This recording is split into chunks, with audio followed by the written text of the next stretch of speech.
It's Nolan. What's going on, beautiful people? It's the kid J Nolan here. Welcome back to another episode of Inside the Industry, your number one source for music, entertainment, commentary, and breakdowns. Hope y'all are off to a good start in your week. In this particular show, we're going to be getting into Mr. Dame Dash. All right, Dame has definitely been upping his productivity on the American New Channel lately.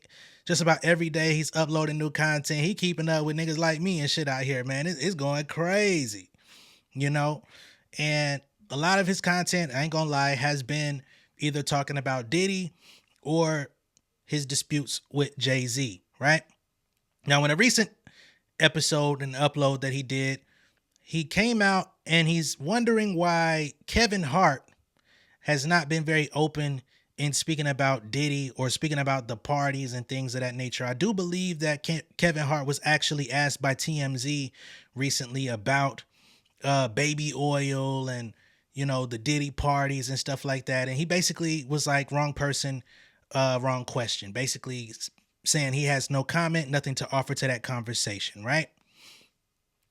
And for some reason, people are taking that as Kevin Hart is being defensive, like he has something to hide. And I do believe that's exactly what Dame Dash in particular is trying to get at in his estimation of the events. Right now, I don't necessarily agree with Dame on this, but I'm gonna go ahead and pull up the clip of him talking about this. In the clip, he also speaks about his relationship with Kevin Hart and how it's not what it used to be.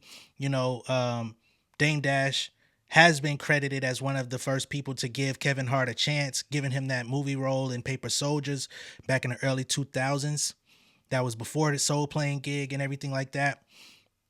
And they've maintained a certain level of relationship over the years, but he basically is saying that ever since he started, kind of getting into the circles of the Rock Nation brunch and Jay-Z and them, their relationship has kind of dissipated, which we'll get to that shortly. Let's just go ahead and pull up Dame and how he feels about the situation. Okay? What I think is, again, as it affects me, I didn't realize, based on what's being said, that Puff had so much control over so many people in so many industries. And it's a tight knit circle. It seems like they all keep a good secret. This is what it seems like. And it seems like they're very loyal to each other. So if the guy that I'm having a problem with is over there, and that's part of their circle of coolness or black excellence or whatever that crew is, that would mean that I can't do business, or I could never do business with Puff, even if I wanted to. And probably that to me would mean I can't do business with anybody else that was in that house, that was in that club. I'm going to cut him off a little bit. Based on the way that you talked about Puff over the years, I'm trying to understand why you would have wanted to do business with him. I would love to know when the last time you did business with him. And I'm just throwing this out there. This has nothing to do with the allegations against Diddy, at least not in this particular portion of the video. Because why would you want to do business with him when you say you stayed away? You felt vibes wasn't right. You're now looking back upon your Drink Champs interview with Nori, wondering if they spiked your Ciroc. So if all of these things are sparking curiosity as to his character or the types of things that he's into, why are you now reminiscing on the past, wondering why you weren't able to do, or why you may not have been able to do business with that person, if you basically was saying in so many words that y'all was cut from a different kind of cloth and you knew to get away? This is the thing that I don't understand about Dame Dash, and I grew up, again, looking up to him. He was one of the people that I looked at with a very favorable eye as a young nigga trying to get into the music game, coming into the, studying those early 2000s artists. Rockefeller was the epicenter of all the cool shit. So he definitely was an influence, in terms of like the lifestyle side of hip hop. But in 2024, it's kind of like the content creation side of Dame Dash is forcing him to speak, and because he's being forced to speak and create, which I'm sure is a good source of income for him to, have a low overhead and be able to create content based on his celebrity and his history in the music game, is forcing him to kind of craft narratives and things that just don't necessarily line up, especially if you're somebody who's followed him over the years and things that he's said and the way he's talked about certain people. It's like, I hate to put him in the Jaguar Wright category because I know he's not that, but the way that the stories transition and transform, it's a little bit similar, unfortunately. I'm gonna let him keep going though. So now it all makes sense. Like certain people that were cool with me all of a sudden just stopped. Like Kevin Hart, for example, who's another person that I look at like he was on Rockefeller Films, right? Like I discovered Kev, and so what happened with Kevin and I was we kept up with each other, like up till he was in NYC. He was doing a show at the New York, where was it at, Rock? In NYU. And I went to go see him. At the time he was with Tory, he still had his family with him, and he was getting into bigger venues. And, we got pictures, I gotta find them. And then the next time it was the Garden, and I didn't get the call. And we just stopped being cool. It was like all of a sudden, the minute he got to a certain level, he stopped calling. And that's happened with me with people where once they get, and then all of a sudden there's a whole new set of friends. Only thing I kind of push back, and maybe he'll address this at a later time, because I'm sure enough people will say this in his comments. Hopefully so. Hopefully they're not just drinking the Kool-Aid. But to me, as somebody who, again, has been tuned in to every iteration of Dame Dash's like companies with Diddy 172 and even going back to Creative Control and the early days of before he switched it to America New, he had like the Dame Dash Presents and all of this different stuff. Because this ain't the first podcast he's created. If you go back, you can see there was a certain point where after Kevin Hart had them Ugg boots on, and Dame Dash started bringing up them Ugg boots every time he seen them in person, whether it be at the airport or wherever he kept seeing them, he would joke on Kev about them Ugg boots. It seemed to me like Kev was getting tired of having that same interaction with him. Like, all right, Dame, it's cool, man. you were out here laughing and shit. I ain't in that mood today. So it feels to me like at a certain point, maybe the relationship no longer served him. Maybe your crass personality, over time wear it thin. It seems that that's kind of like the truth that nobody really likes to talk about. And I don't know Dame, and I have nothing against Dame, right? But even Cam speaks to this. Like, you gotta be of a certain, like, y'all Harlem dudes are very rough with y'all comedy, right? And not everybody is gonna be up for that. And not everybody's going to be up for that every time they see you, right? So there may be days where motherfuckers is with the shits, but then when they come back around, they not with the shits. Even Just Blaze has talked about, how y'all used to joke on him at the studio and it was all good. Y'all would snap. But then there would be times where he just wanted to get to the work. He just wanted to get to getting the artists together, getting the beats together, engineering the sessions. But Dame still wanted to snap on niggas that had the unofficial throwback jerseys on or this or that. Because, there was a competitive thing in them Rockefeller studios at Baseline, Rock the Mic and all that shit where, you had to keep up fashion-wise, even if you wasn't a fashion nigga, because being around Dame and them, if you walk into the studio and you're not looking fresh, niggas gonna clown you. So I think his personality, when it's like everybody's in the think tank coming up with the ideas and building, people are willing to deal with you, right? But then once people get to a point where they no longer have to deal with you, it seems that they're a little bit more open to discarding you. And I think that's something that you may have to take as inventory on yourself to say, okay, if everybody is discarding me, what is it about me that people are just willing to tolerate me for a certain period of time and then get rid of me? You know what I'm saying? Now, on the other side, you may say you feel like people are using you, which I get. But again, the industry is based upon not only what you bring to the table, but also just in regular life, who do I like? Who do I like being around? Those are the people that are probably going to stay in my circle. Those are the people that I'm probably going to continue to do business with, because not only do they have the business sense, but I also enjoy being around them. We could kick it and have a drink and it'd be chill.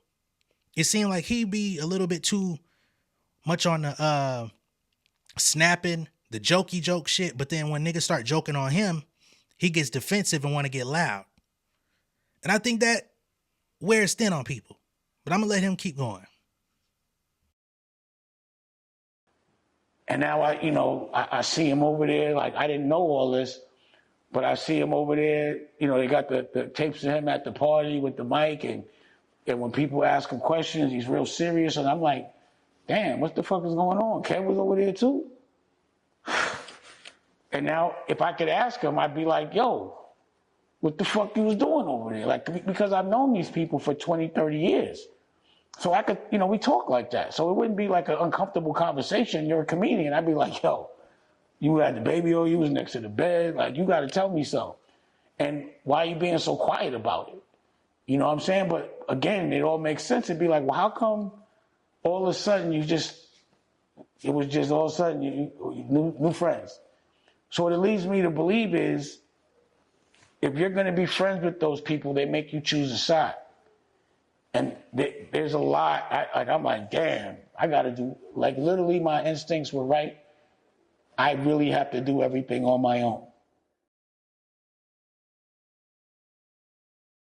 He confuses me, bro.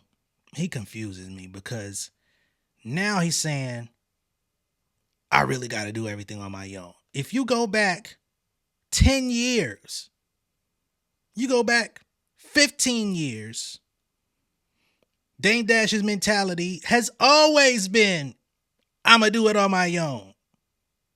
Is it fatigue? You know what I'm saying? Like, are you getting tired? Are you getting, you know what I mean? Now, Dame Dash, despite whatever financial issues that he has, he's not broke. I want to reiterate that as much as I possibly can. He may have some outstanding debts and balances and people he owes, possibly because he'd rather not pay until they force him to do it. But he ain't broke. He ain't, regular citizen broke status. Like, he ain't going to miss no meal tonight based on financial issues. You know what I'm saying? His homes, to my knowledge, they're not being foreclosed upon or repossessed. So he knows how to keep certain things in place, and perhaps that may be the significance that his new wife plays in his life, where she's like, hey, everything else can go, but we gonna keep certain shit in good standing. But what is this all of a sudden, and damn, I really got to do it on my own shit, when you had a partnership with Def Jam, you was badgering them about the fact that they were taking too much credit for the help and for the infrastructure that they were giving y'all. So that tells me you always wanted to do it alone. And when you went off and you started doing your own companies outside of rock, when y'all split, you said you didn't want to partner with nobody. You didn't want to have no boss. You didn't want to have, you know what I'm saying? So it's like your mentality, it served you, but now all of a sudden you're rewriting this story. Again, I fuck with Dame, but I think, again, the content creation side of it, in order for him to stay relevant and in the conversation and try to give some sort of information that people are going to care about in order to keep tuning in, it's kind of causing him to look at things from an angle that I don't understand, because it's inconsistent with who you've portrayed yourself to be for the better part of your life and career. You ain't never wanted to do it with nobody else. Now you're bringing Diddy into the conversation like you were supposed to work with him. You ain't never had a desire to work with him on that level. So it's just weird, right? But we'll just keep this going. Now, when it comes to Kevin Hart, I can't shoot Kevin Hart no bail. I think he's got his own skeletons buried. And if that's true, one day they will surface.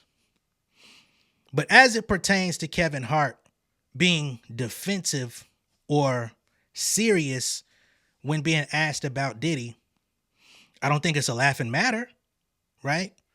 If he was anywhere in the party, and I can't attest to what he did or didn't see, right?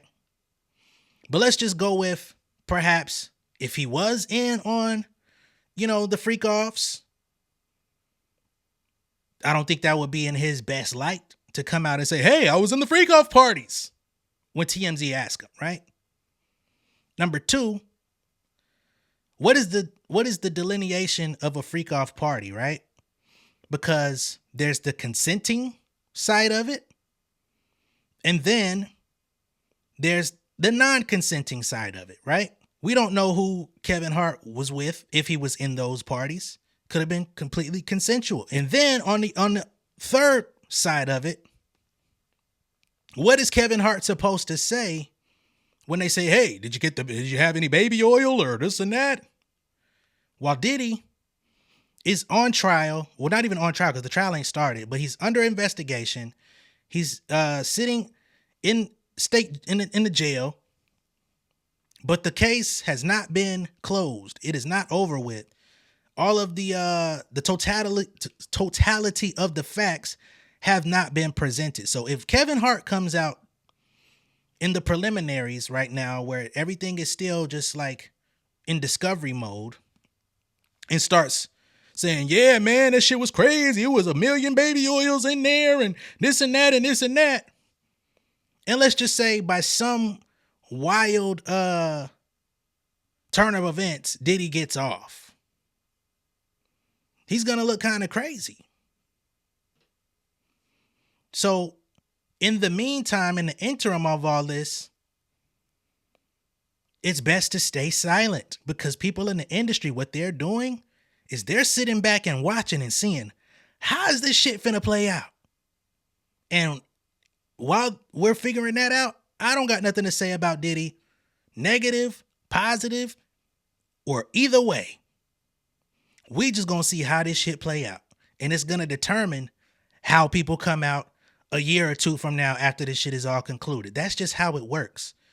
I would think you know that and understand that, because if you were the one sitting in Diddy's position, and let's not put that on your jacket, but for anything, if somebody felt like you assaulted them when you were pouring liquor on them on the big pimping video, you know what I'm saying? Or whatever type of parties, because it looked like you like to party hard as well at one point in life.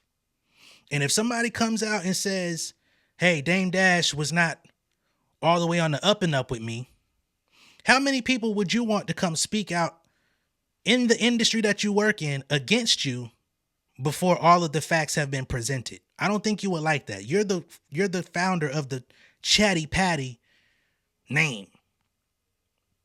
You don't like people speaking on you, period, in your industry, right? But now you're singing a different tune. It's just interesting to me. It's a little weird. Your boy Cam said if a serial killer lived next door to him, he would not call the police. He would just move out of the complex. If Kevin Hart were to come out as a witness, you would probably look at him funny, because you also have a certain anti-snitch code that you live by. You're the one that says that Desi Perez over at Rock Nation is a snitch, which is why you say no matter what, you and Jay could never probably be cool again. And this is years before all of this reasonable doubt shit. You said y'all could probably never be cool again unless y'all were to have a conversation about why he's got a snitch running his company. And Gene Deal, I've been very consistent in this. He's coming out and admitting things that he witnessed under his watchful eye as a bodyguard and security that he had to overlook in order to remain employed. So do I trust him? No. Yeah, thanks for coming out with the guilty conscious content for the last 10 years. But where was that conscience when you were allowing everything to happen, when people were being hurt, when people were being taken advantage of, and you stood by and watched and maybe just said, hey, okay, that's enough? That ain't enough. Let me know what y'all think about this down below in the comments. Be sure to like and share this video. If this is your first time seeing me on YouTube, go ahead and subscribe to the channel, become an insider. I know that this is going to be a somewhat divisive topic on this video. And again, I'm not shooting homie no bail. I want to be extremely clear about that. But as it pertains to people in his industry coming out and speaking on him, I think that a lot of them are watching to see what's going to happen to him before they come out and speak. Also, the prospect, because it's already been noted by the prosecutors that he is a witness tamperer, right? In terms of perhaps sending threats. We've seen him allegedly blow up people's cars, have people run up in people's cribs. He's offered people money for their support and or silence. So also keep in mind that people are going to have to do what's best for their well-being in order for them to be here for their families as well. It's just the reality of the situation. All right. Again, I'm signing out. Much love and respect, y'all. Peace. King of my city and cul-de-sac. Coming out swinging like soldier rag. Leading my people like quarterback. Boy, I study this shit, I'm an almanac. Had to get up and grind. Knowledge is booming, I'm here to apply. Came with the chip and the dip, it just single the mind. We finna do more than survive. I need my check. Spinning the block for the gouda. We hitting the jeweler to flood out the net. We don't do beef for computers, I'm straight out the sewer. We come when you rest. Niggas be looking perplexed, so keeping my foot on their neck.